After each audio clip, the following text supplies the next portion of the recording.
Hello, hello, mga manay, mga manay. Ito po ang recipe natin ng insaladang mangga or raw mango salad. Ayan, simple lang. Alam niyo po ba, first time ko lang ginawa to at nagustuhan ng mga pamangkin ko. Maganda siya, masarap siya appetizer, lalo pagka prito ang ulam. Ayan, meron tayong 4 na mangga dyan, binalatan ko lang. Tapos yan, iwa-iwain natin ng maliliit na slices, pahaba. Meron din tayong ano dyan, 2 sibuyas lang na maliliit. Kung tutuusin nga, ayoko sana lagyan ng sibuyas eh. Hindi ako mahilig sa sibuyas na hilaw. Ayan. Meron din tayong kamatis.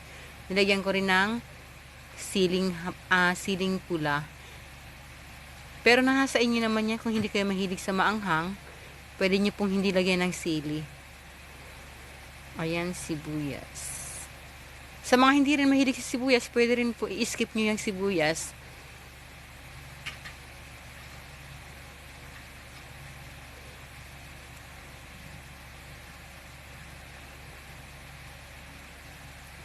Ayan, ang mahiwa ko na ang kamatis, tinanggalan ko siya ng buto.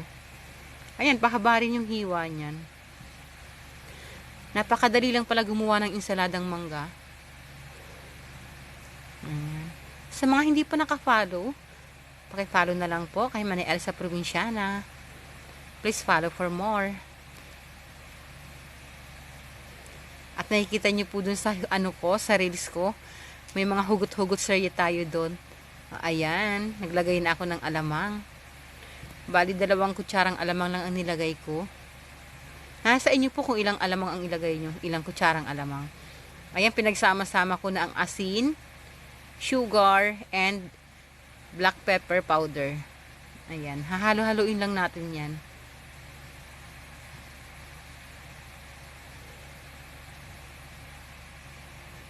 Naglagay din ako ng suka. Ayan, sa suka, depende rin sa inyo kasi medyo maasim na rin yung mangga. Kahit onting suka na lang. Naglagay ako sa 4 ng mangga, naglagay ako ng 3 suka. 3 kutsarang suka. Ayan, halo-haloin na natin. Ganyan lang. Napakadali. Sarap niya talaga sa prito, promise. Gawin nyo to mga manay. Try nyo pong subukang gawin to. Masarap talaga siya. Ayan, nagsiparate ako ng para sa aking ano bang tawag dito. Ayan, titikman ko yan. At ayan na po ang finished product. Ayan, salamat sa panunood.